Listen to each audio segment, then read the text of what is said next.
मज़लूम Burma जे मुसलमानन जे लाइ ॿियो त कुछ नथा करे सघूं। असां पाण बेवस अल्लाह जे आॾो त ॿाॾाए सघूं। हे रब जे आॾो तव्हां उन मज़लूमन मुसलमानन जे लाइ मस्त बातिल जे हाथनि ते यलगार थे रब अबाबील तुंजने जी वसकार थे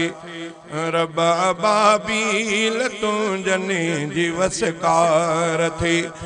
मस्त बातिल जे हाथनि ते यलगार थे रब अबाबील तुंजने जी वसकार थे कलब बेवस अंदर में कढ़े थो पयो पारो गम ऐं गुस्से में चढ़े थो पयो कल्ब बेवस अंदर में कढ़े थो पयो पारो गम ऐं गुस्से में चढ़े थो पयो चों बसां जने पखने हूँ चुटियूं कन किरियूं चों बसां जने पखने हूँ चुटियूं कन किरियूं तिन जी बर्मा जे अबर तिला मार थे चों बसां जने पखने हूँ चुटियूं कन किरियूं तिन जी बर्मा जे अबर तिला मार थे मस्त बातिल जे हाथनि ते यलगार थे रब अबाबील तुंजने जी वसकार थे रब अबाबील तुंजने जी वसकार थे रब मुसलमान बर्मा जची कने पया जादतुन जे चकीअ में से पीस जन पया रब मुसलमान बर्मा जची कने पया जादतुन जे चकीअ में से पीस जन पया तिन जे दिलगीर दिलियुन जो दरमान कर कुफर जे नांग जी शलस सीधार थे तिन जे दिलगीर दिलियुन जो दरमान कर कुफर जे नांग जी शलस सीधार थे मस्त बातिल जे हाथनि ते यलगार थे रब अबाबील तुंजने जी वसकार थे बुध धर्म जा दरिंदा बचा था कोहने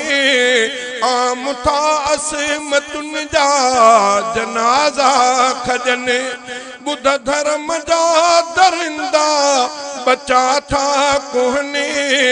आम था असमतुन जा जनाजा खजन रब कौनैन हिकु तूं अमुश्किल कुशा रब कौनैन हिकु तूं अमुश्किल कुशा कुछ त जब्बारियत भी नमूदार थे रब कौनैन हिकु तूं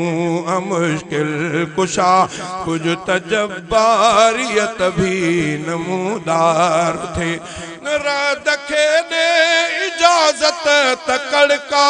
करे भल तविजुबा दिलन मां बिभड़का करे रात खे दे इजाजत तकड़ का करे भल तविजुबा दिलन मां बिभड़का करे जी समूद ने समूरने के कड़के वतो जी समूद ने समूरने के कड़के वतो तिए कुफार बर्मा ते ददकार थे जी समूद ने समूरने के कड़के वतो तिए कुफार बर्मा ते ददकार थे जुल्म ऐं ज़्यादतुन खे को केसी सहे चुपी सोहराब गोपांग केसी रहे जुल्म ऐं ज़्यादतुन खे को केसी सहे चुपी सोहराब गोपांग केसी रहे गूंज नारे तकबीर जी गूंज भी गैब तुझे जी ताकत मददगार थे गूंज नारे